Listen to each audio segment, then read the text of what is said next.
Well, hello. I actually just had an annoying thing happen as I am doing this lesson on annoying situations. I clicked to start the live stream and I realized I didn't have my earbuds in.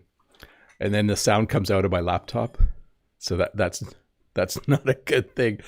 Um, so I found them and I have them right here and they are working. So I think once I've verified that everything is working, we can get started. Well, hello and welcome to this English lesson about annoying situations. As you go through your day, as you go through your life, there are situations where things don't go smoothly. Things don't go as planned. Things don't go the way you are expecting them to go. And we call those annoying situations. So in this lesson, I think I have about 22 annoying situations, and I've created every slide so it has the English phrase we use when we talk about that situation. So things like when your power is out, your phone is dead, the Wi-Fi is bad, and when you get a soaker. And I'll explain that one in a little bit later in the lesson so you understand where the origin of this lesson came from. So welcome to this English lesson about annoying things. Hey, annoying situations. Did I say annoying things? That's fine. I'll leave that in. I hope everyone's having a good day.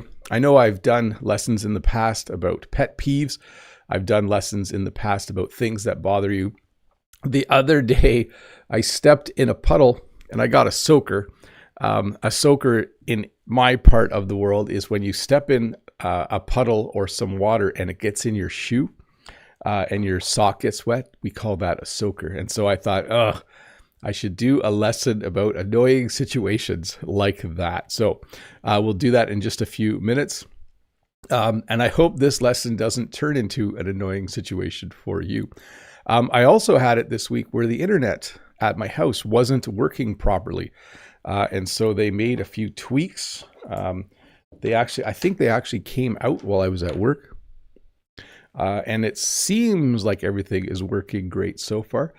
So we'll see how that goes. So a few things before we get started. Number one, please use the chat wherever it is on your screen to have fun English conversations with each other. Use it as a time to say hello, a time to practice your English, a time to ask other people questions about the lesson. If you have a question for me, though, please use the link in the description below.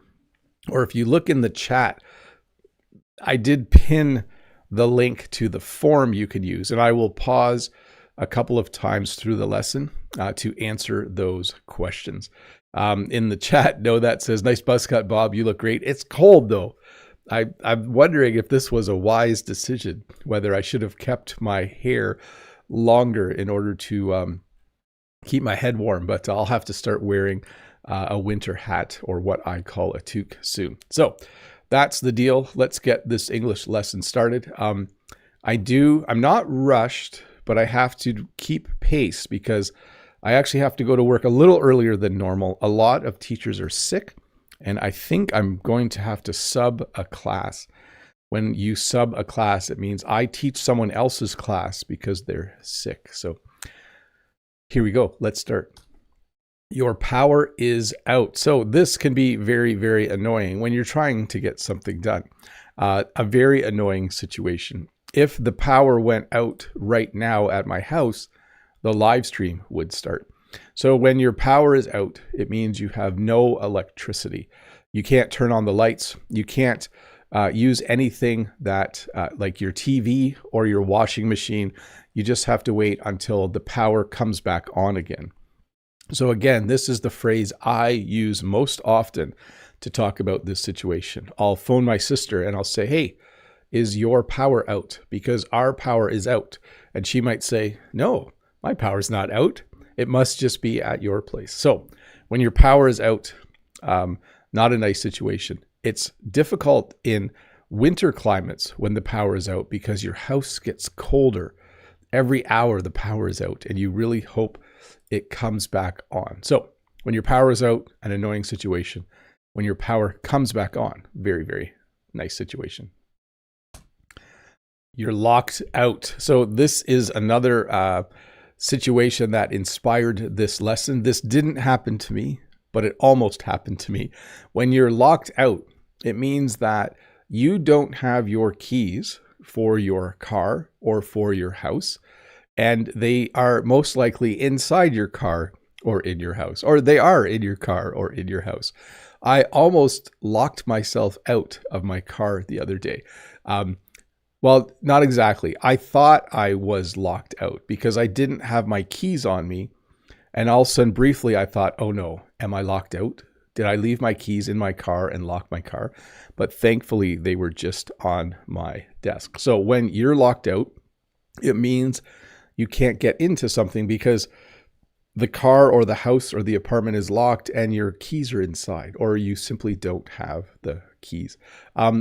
One time my son was here and he wanted to come in the house to eat some lunch. And my older son doesn't live with us and he wasn't able to get in because he was locked out. So not a fun situation when you are locked out of something. I did this as a kid too. I locked the keys in my parents' car. I got in trouble for that because I was playing around and I did it by accident.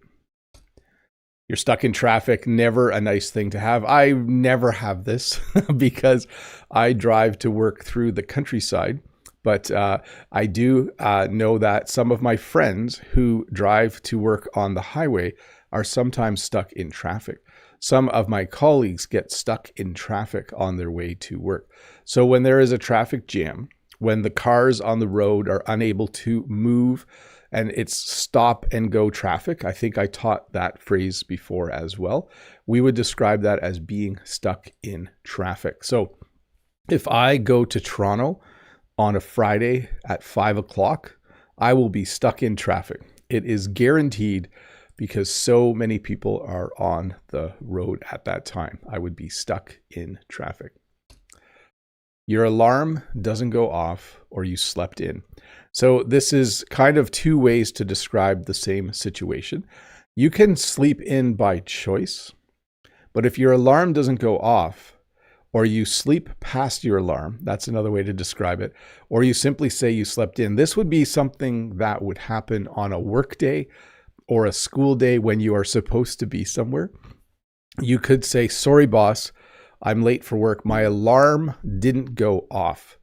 I slept in or I overslept by accident because my alarm didn't go off. So not a nice situation at all, but this does happen sometimes.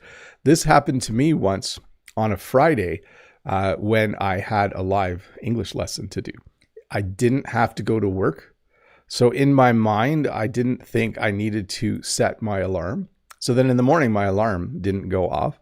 And I woke up, I think at that time it was 7:15. And I ran downstairs, fired up my computer. And I think it's one of the rare occasions where I started the live English lesson a little later than normal. So my alarm didn't go off and I slept in a little bit. You're broke. So when you're broke, it simply means you have no money. So maybe you get paid every 2 weeks. Maybe you get paid every other Friday. And the Thursday before you get paid, you have no money. You're broke. So if your friend called and said, hey, let's go out for dinner, you could say, hey, I don't get paid till tomorrow. I'm broke right now. I can't go out to eat with you. So when you're broke, it means you have no money to do anything. By the way, if you look at the top, here we have your alarm, meaning the alarm belongs to you. And here we have you're broke, which is the contraction of you are broke. So they sound the same, like your alarm clock or your alarm doesn't go off and you're broke, but they mean different things. This simply means the alarm clock belongs to you. And this means that you are in the state of being of having no money. So just a quick explanation there. You're broke. You have no money. You can't afford to do fun things. You missed the bus. You missed the train. You missed the Amazon person delivering your package. When you miss something, it means you're going to be late, probably. This person is running because they missed the bus. The bus came probably at the right time, and the bus probably waited a little bit, and then the bus left. So when you miss the bus, when you miss the train, when you miss the subway, it means that you wanted to be on the bus, you wanted to be on the train, but it left before you could get there. So you missed the bus. He's running. He might catch the bus, but bus drivers, I think once they pull away, they usually just keep driving in my experience. You can't find your keys. You can't find your phone. You can't find your watch. You can't find your belt. That's the one I'm normally, that's normally hard for me to find. I have this weird tradition of I wear a belt to work. And sometimes when I come home, I take my belt off because just to relax a little bit. You don't judge my weight at this point in time, but sometimes you can't find something. Sometimes I can't. I put my wedding ring on my computer when I come home, but some days I put it somewhere else, and then the next day I can't find my wedding ring. So not a nice situation, especially if you're late for work or late for school, and you can't find something important.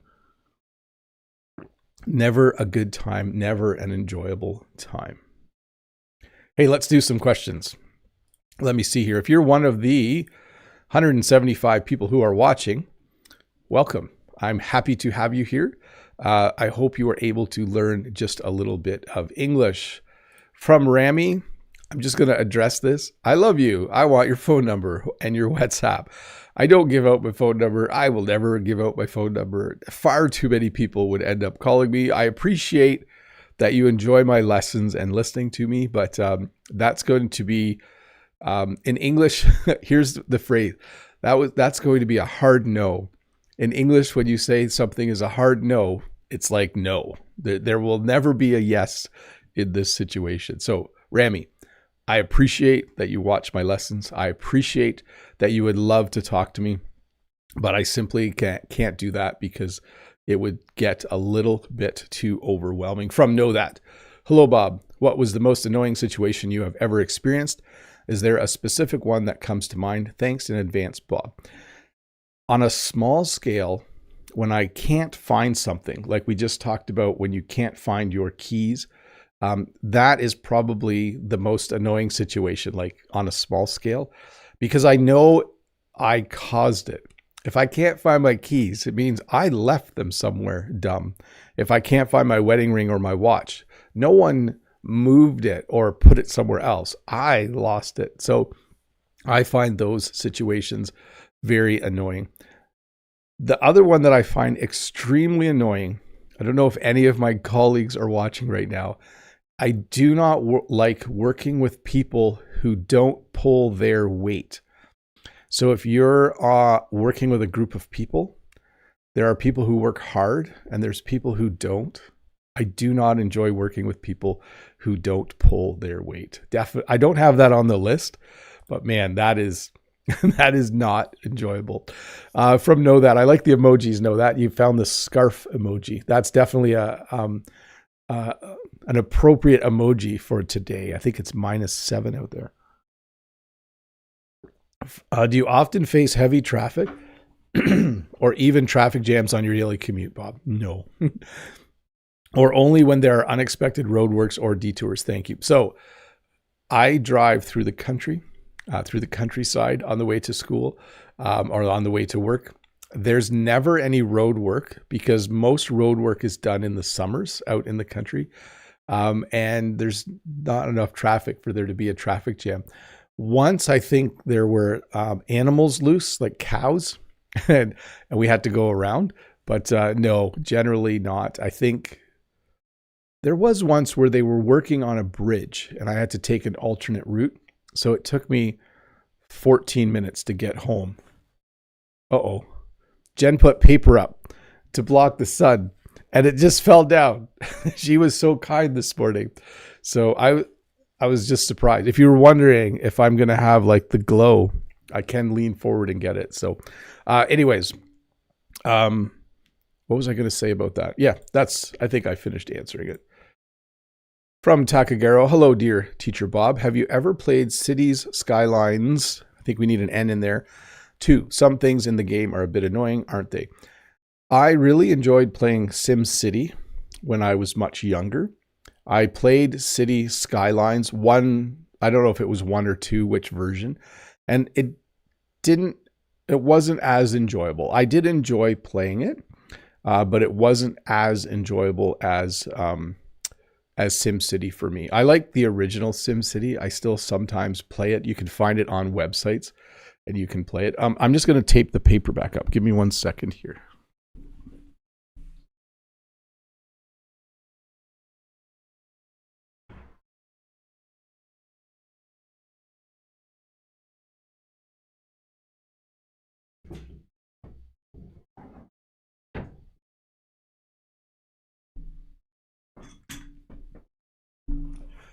Okay.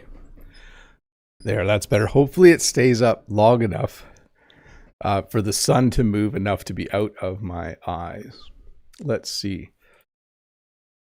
From Judith, hi Bob, I had something to do, so I believed I won't make it home. I did, but my internet connection went awry. Annoying. Then it came back. Luck? Thanks. Having the internet not work, going back to the question about the most annoying situation, I find that really annoying. Like, school relies on internet now. At some point in my class, we use the internet almost every day. So if it doesn't work at school, it can be very, very frustrating and very annoying. From Judith, hi Bob, what was the most annoying situation you have ever encountered? Thank you. I hope it doesn't connect to Christmas time. So I spoke about a couple of annoying things from Know That's question. Another one that I can think of is if I'm late and get stuck in traffic. And if I was to talk about my most annoying situation, it would probably be something like that. One example would be we went with students to watch a Blue Jays baseball game and the bus got stuck in traffic and we missed the first whole inning of the game. That was definitely a very annoying situation. From Unsal, when it's your book, do things like bending the cover, folding page corners, underlining sentences, or writing notes in the margins bother you? If someone else does them, yes. I don't fold my pages and I don't use a highlighter generally in a book, but I have. But if someone did it in my book, I would be annoyed. That would certainly be something very, very annoying. Unsal, do you have any unwritten rules at home? Little things that really bother you when people ignore them, like how to squeeze the toothpaste or how to close food containers. My personal annoyance is if someone leaves the milk on the counter or if someone doesn't put food or milk back in the fridge quickly enough. I don't like it if food is out for a long time. And then I'll tell you one that someone else in my house has. I won't say the name, but someone doesn't like it if you don't put the lid back on the toothpaste. Might be me, but I'm not admitting to it. From Ismail. Hi, Ismail. Hi, Bob. I hope this isn't too off topic or annoying. May I ask which machines you use at the gym to strengthen your collarbone area and what equipment do you use at home? So I have been told until the end of January that I can only do compound movements.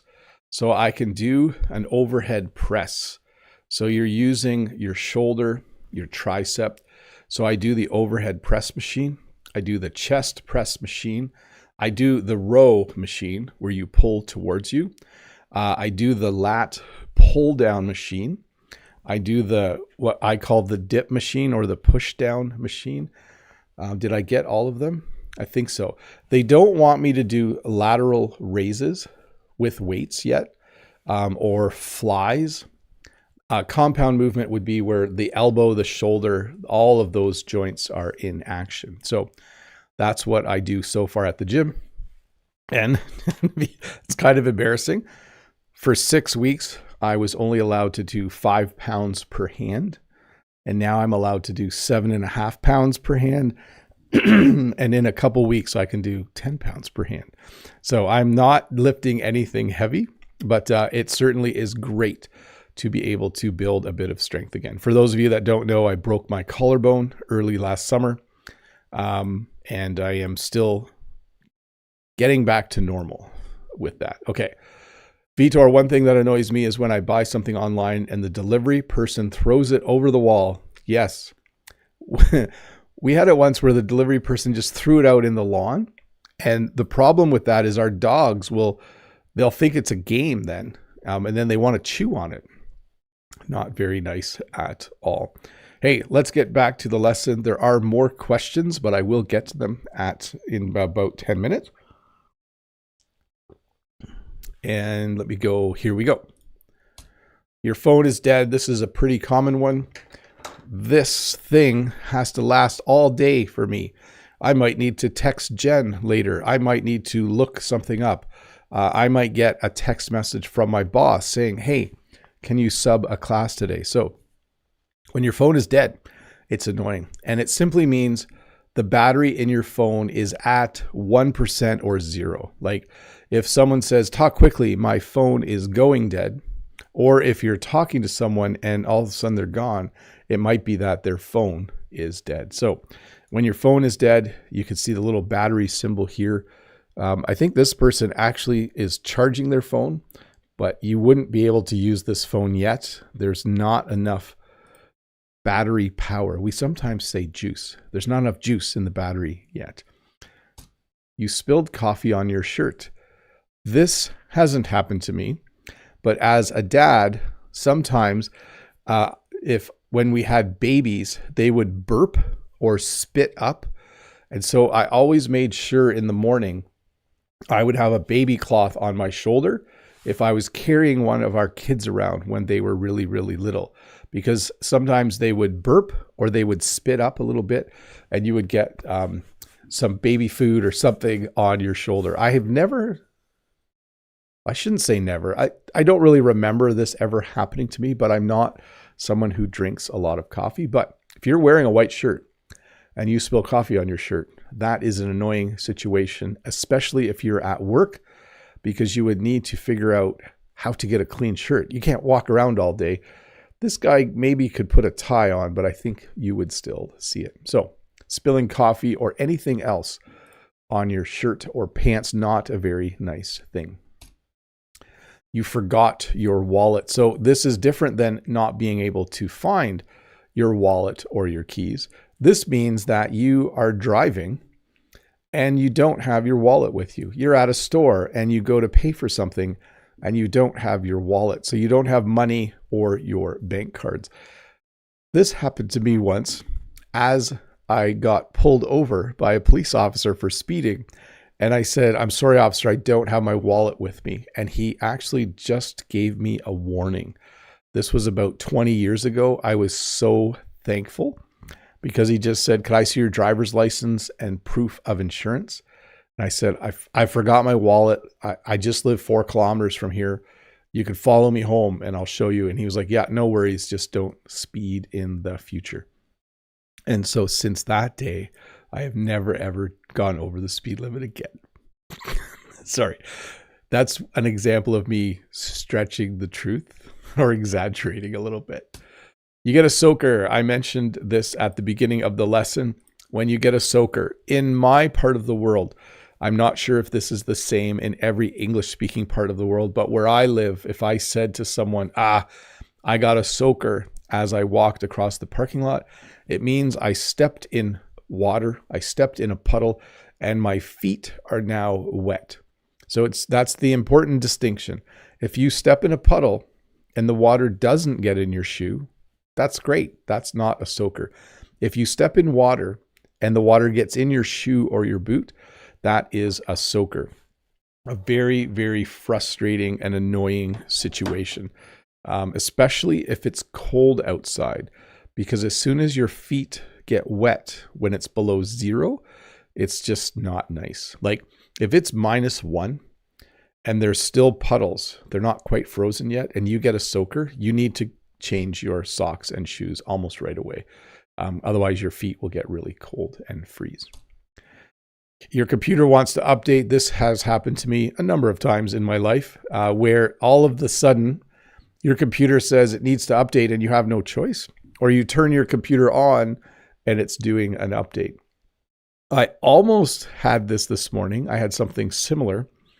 I rebooted this computer before the live stream and it wouldn't turn back on. It just started booting and it got to halfway and it just sat there. And so I had breakfast and I came back and it still hadn't started. So I turned it off and said, I turned it off and I kind of was like, oh, I really hope this turns on. And then it turned on. So that was nice. But your computer doesn't update. Your computer does something that makes you unable to use it. In the chat, Brent says, I think You Get a Soaker is uniquely Canadian. You'll have to check with your in-laws or with your relatives there, Brent, to see. But you might be right. And it might even be local. Like it might be something I say. And I know you have relatives from eastern or the western part of Ontario, Canada. They might not, but I'd be curious to know whether they do. Let me get a sip here and we'll get back to the lesson.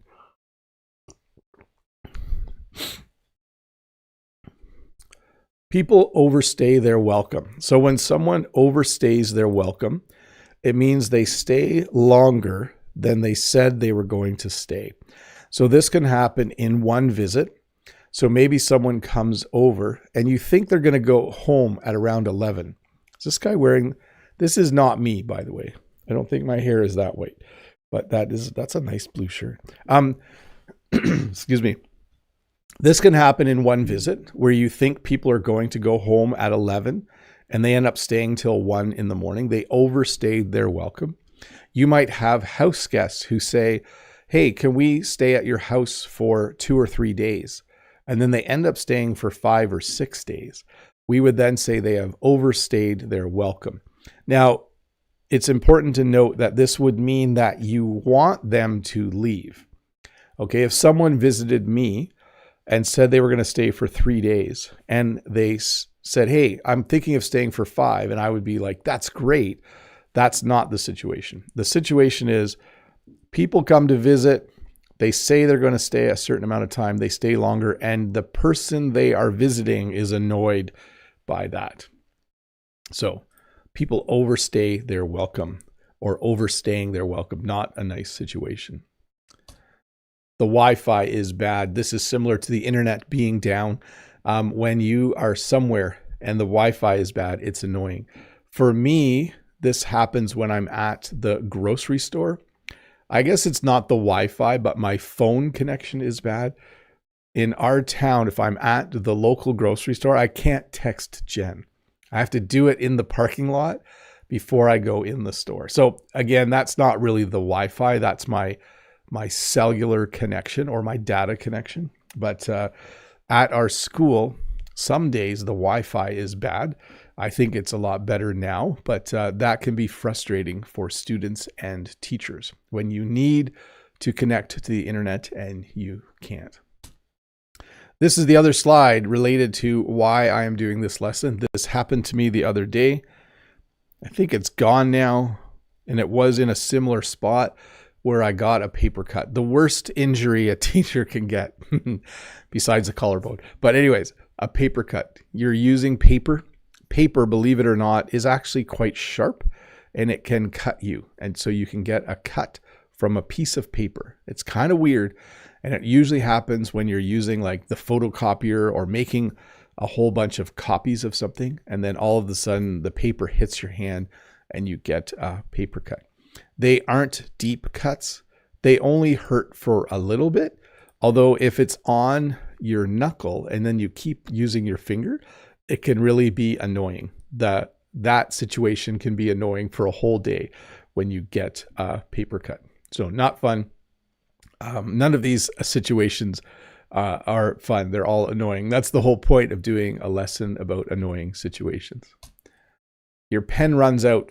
I'm not sure if you use a pen as much as I do. I still in my regular day use a pen. And so you can see the ink cartridges here. The one says green test, not much ink. Let me make this bigger. I think that's what it says, but the ink ran out, the pen ran out. Blue works, great, plenty of ink. So when you say in English, when you're writing something and the ink is now gone or dry, you say, my pen ran out or the ink ran out. Both would be equally effective. So These aren't pens though. These are the cartridges that go inside of a pen. And you can see the green one there's still some ink in there, but maybe the tip has simply dried out and it's not usable anymore.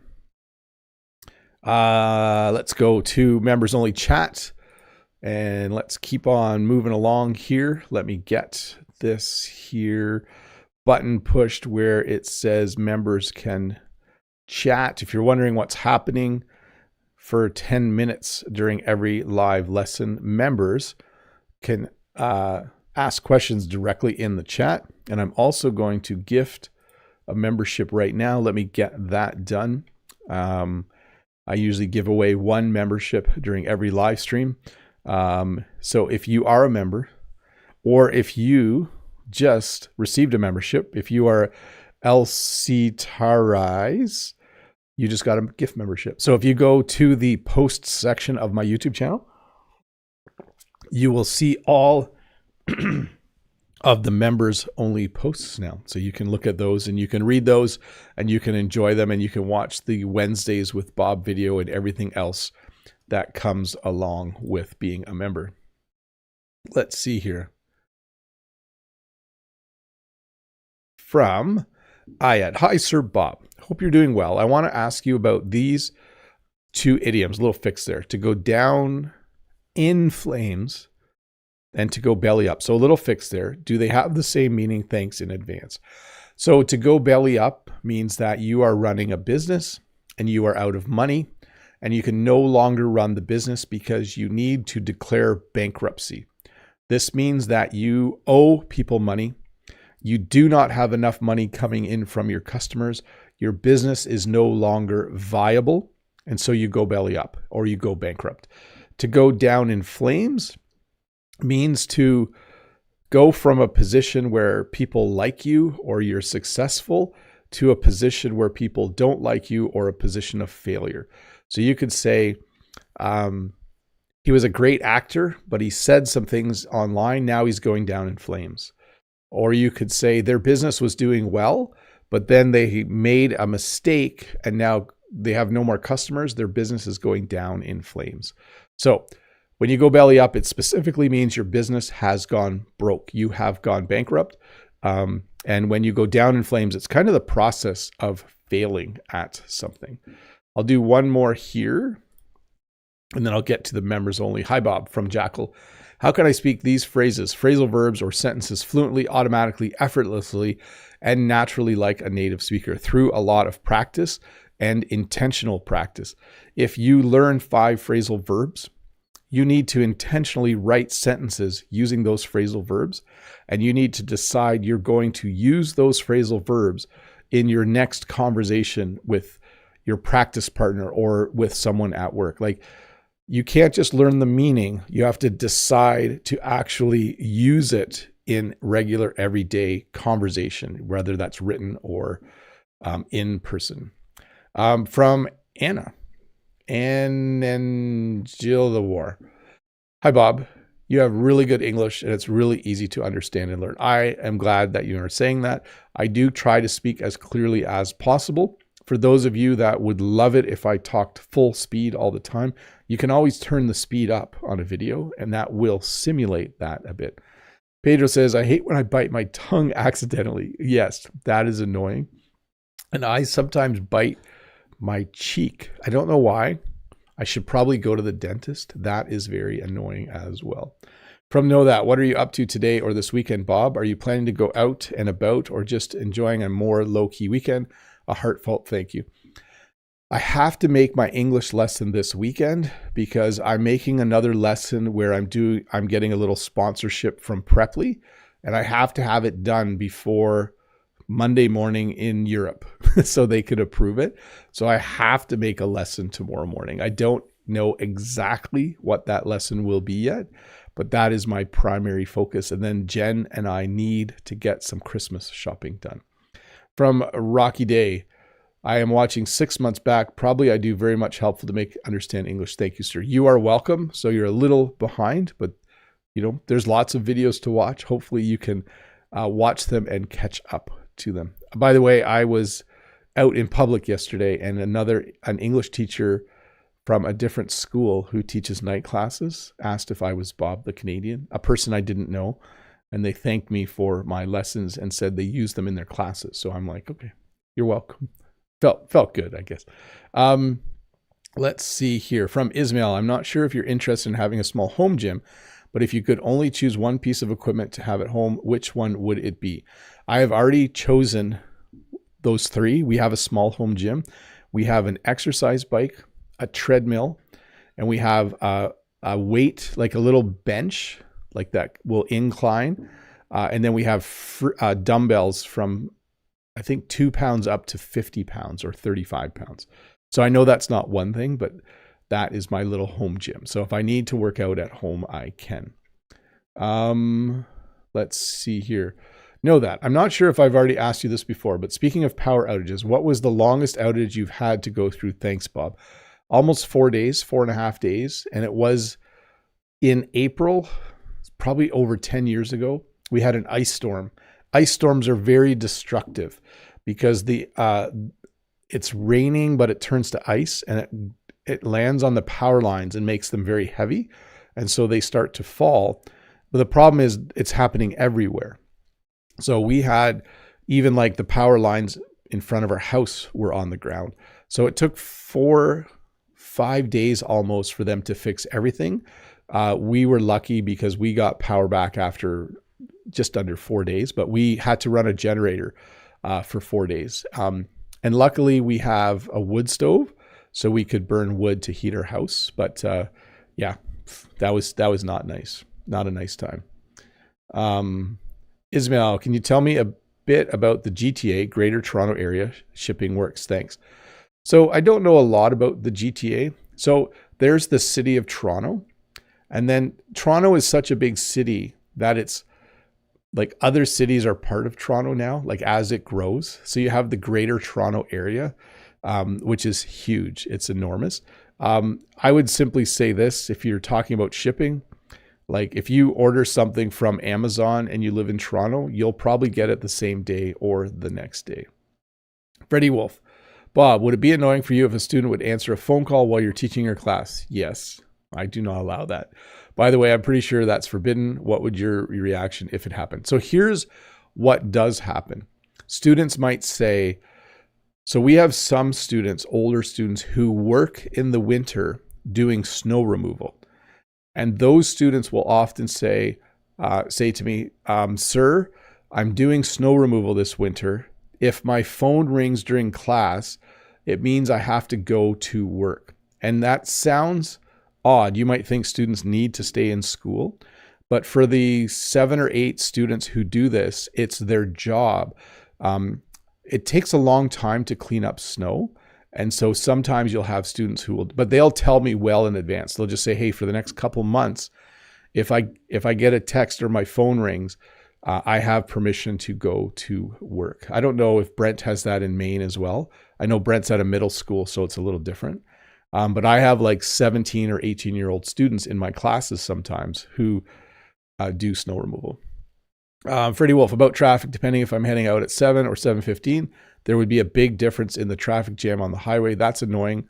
Within 50 minutes later than normal, I would lose 30 minutes. Yeah, it is all related to time, isn't it? You got to get out the door quick. Know that. I recently came across the phrase to get the hang of something, Bob. Could you explain its meaning? I think I know what it means, but I just want to make sure that it is correct. Thank you, sir. When you try something new, you're initially not very good at it. So let's say you wanted to learn to play golf and you don't know how to swing the golf club. It might take you a while to get the hang of it. So you might swing a few times and miss the ball. But if you practice for a couple hours and then practice the next day, eventually you will get the hang of it. It means you are able to do something that you weren't able to do before. Our kids help sell flowers at market. When the first time they started, it takes a while for them to get the hang of it. It takes a while for them to learn how to do it well. From Key Park, once you get in an annoying situation, you will get the things worse and worse. That's Murphy's Law. Haha, do you agree? Thank you. A little bit, yes. Sometimes one bad thing leads to another. That's how I would describe that in English, where things are going well, and then one bad thing happens, and then everything kind of falls apart. Okay, let me see here. From John Wedge. Oh, about annoying. I hate when someone blocks the supermarket aisle with the shopping cart. Yes, that bothers me as well. Sometimes I feel like people are not aware of the people behind them in some social situations. And as someone who likes to walk fast, I do find that an annoying situation. John Wedge says, don't forget to give a thumbs up. Freddie says, the students can hire Brent's brother for plowing the snow. He's very efficient with his plow truck. Yes, Mr. Plow. Sorry, I'm not making fun of your... I don't know if Brett's here still, but there was a Simpsons episode where Homer starts a snow removal. He gets a pickup truck with a blade, and he's called Mr. Plow. So whenever I hear of someone who does snow removal, I think about Mr. Plow. Okay, let me get a sip of water. Ben, Mr. Plow. Don't tell him I said that, Brett. Or maybe it's a family joke already. I don't know. Here we go. You can't remember your password. This has actually happened to me. You type in your password. It's wrong. You type it in again. It's wrong. You go to reset it, and then it asks you for your old password and your new one, or asks you for your new password and says, oh, it can't be the same as the old one. So yes, sometimes you forget your password. This can be very, very aggravating. I actually had this happen this past summer. I needed a password for an Apple account, and the email I used to create the account wasn't the email I use now. And so it took a long time to get that password reset. But yes, when you can't remember your password, that is an annoying situation. You hit all the lights red. I don't know if you've ever driven through a city and every single stoplight is red as you go through the city. This happens to me when I go to the hospital where they do x-rays. I have to go to another city, and I always seem to hit all the lights red. In English, when someone says you hit all the lights red, it simply means that they're not green. And by the way, this is what a stoplight looks like in most parts of Canada and the United States. In some places, they're sideways, but generally red is stop. Orange or amber is like the middle one, and then green is go. But yes, when you hit all the lights red, not an enjoyable situation. You burn your toast.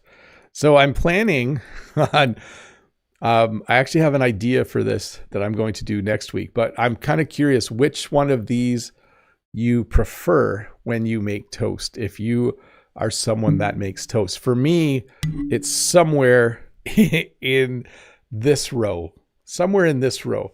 Some people like their toast like that. I don't think very many people like their toast like this, but which one of these? The very last one here, I would consider burnt. So you put toast in the toaster, maybe it pops up and it's not dark enough. So you put it down again. And then the next time it pops up, it looks like this one here on the end. It's all charred and black. So yes, you burn your toast. Definitely an annoying situation, at least for me. And then, because I don't like to waste money, so sometimes I eat the toast burnt. And then also, if I'm late for work and toast is part of my breakfast sometimes, that would not be a nice situation. So you burn your toast. Your order is wrong. So when you go to a restaurant and you order food, sometimes they get the order wrong. Sometimes you order a junior bacon cheeseburger without tomato, and you get one that only has tomato. And I think the tomato has some onion on it or something, some minced onion or something like that. But yes, you order something and your order is wrong. And then you need to complain. You need to mention that to the server or the person behind the counter. You say, hey, my order was wrong. I ordered 3 hamburgers. You gave me 2 cheeseburgers, or whatever the problem is. You drink sour milk, or you eat something and it's gone bad. This one is not very nice. I don't drink milk, but sometimes I will have a cup of decaf coffee, and sometimes the cream is sour. And when you pour it in your coffee, you can see little curdles in the coffee. That's not very nice. But I know this if the milk in our house has been in the fridge for a few days, sometimes we will smell the milk to make sure the milk is still good, because it's not very enjoyable to drink sour milk at all. Someone else gets a promotion at work instead of you. This has happened to a couple of friends of mine where they have a job and there is a possibility at the job to move up, to be, instead of a worker, to be a manager or to be in charge of people. And sometimes someone else gets the promotion. Maybe they applied for the position and they thought they were qualified and then they didn't get it. Very, very disappointing when someone else at work gets a promotion instead of you. This would really, really frustrate me if this happened to me. If I don't apply for promotions, I don't want to be a principal or a superintendent or a department head. I am not interested. But if I did and I applied and someone else got it, I would be very, very frustrated. Hey, that's the end of the lesson. I will answer the questions in a moment. I just have to check here because apparently I missed a phone call. Yeah, well, I'm not going to worry about it right now.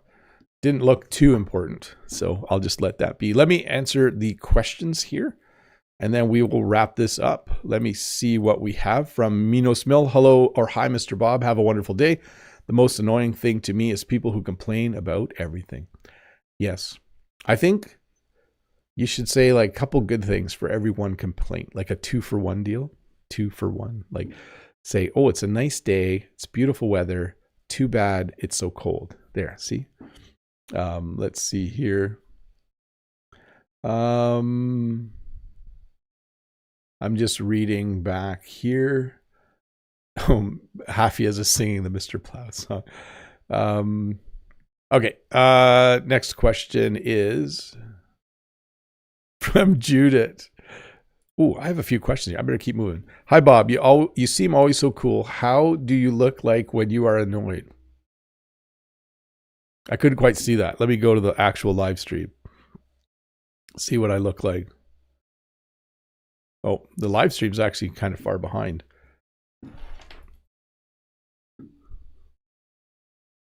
I'm just watching to see what I look like.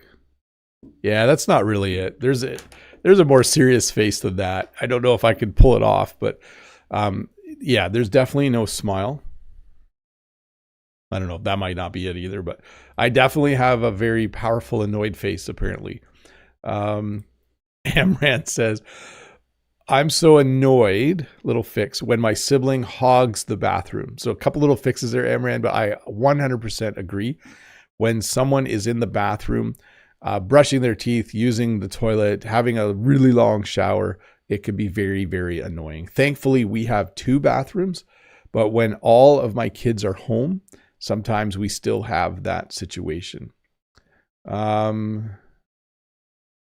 Yeah, I'm going to skip the next one. It's rather violent. I don't need to.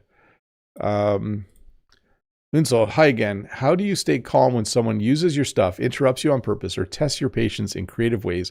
Thanks a lot. You're awesome. Bye. So I think I've explained this about my personality before. If I've been exercising, sleeping well, and eating well, I can tolerate a lot of annoying situations really well. Unfortunately, those 3 things aren't always true. But I just find when I'm in a good mood and I'm well rested and I'm enjoying my day, something annoying doesn't bother me. But yesterday I didn't sleep well Wednesday night. So everything just bothered me yesterday. So that was not an enjoyable day. From Fabri. Hi, Bob. I love your channel. Thank you. I love learning about idioms. I hope you can teach us more about them. Thank you. I will see what I can do. Another annoying situation from Jose. When you're in an online classroom meeting and the internet goes out, that would be very, very frustrating. Yes. From Alina. My recent annoying situation. A high school student told me that she can't learn a simple rule from elementary school. Have you had such experience as a teacher too? You know, there are some students who just have their unique personalities, and every day we try to help them become better people. That's what I will say. From Huao, Yao.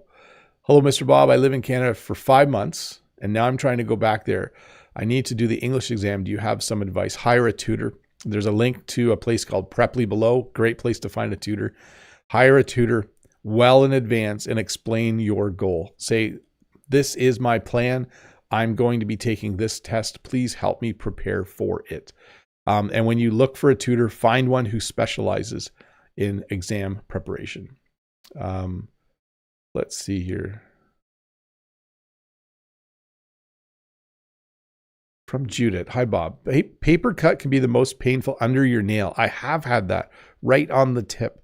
And annoying if you couldn't work because of it. If you were a postal worker. Yes, that would be very annoying. I have had that right at the tip of my finger. I have gotten a paper cut. Let's see here. Unibi, hi, Mr. Bob. Speaking of winter, if someone's car was damaged due to fallen icicles, does the car owner have a chance for insurance or compensation in Canada? Thanks. Usually, yes. Any damage due to inclement weather, however you want to pronounce that, is usually covered under your building insurance, car insurance.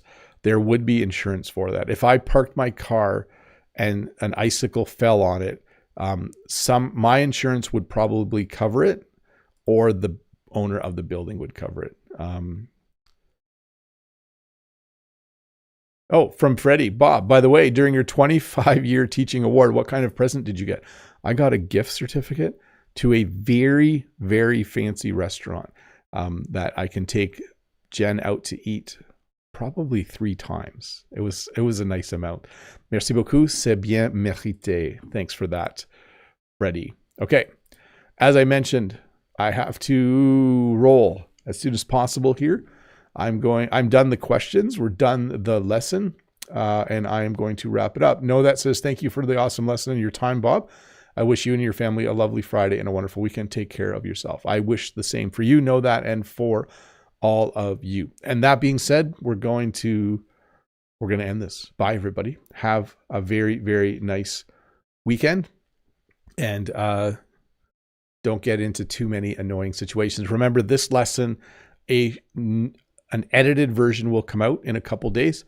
Please do watch that. The repetition is really, really good for your listening skills and for your ability to remember things. So thanks again for watching.